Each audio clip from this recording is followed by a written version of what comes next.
how to log in into Suncorp Bank mobile banking application. Hi everyone, this is Susan from Create Login and Delete, and without any further ado, let's get started. So first of all, make sure that you have downloaded Suncorp Banking application from your App Store or Google Play Store. Now let's tap on the application, then tap on Next, tap on Let's Get Started. Now tap on First Time Using this app. Now tap on Yes I am.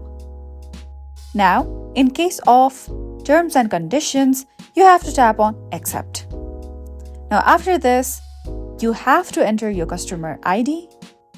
Let's enter the customer ID here.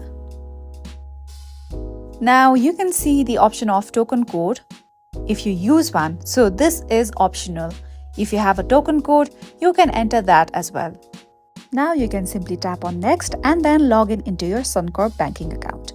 Now in case if you are having trouble logging in, tap on the option Having Trouble Logging In. You can see two options here. Then you can choose any of the two options and then recover your banking account easily. So that was all for today, and I hope you liked the video. Don't forget to like, share and subscribe.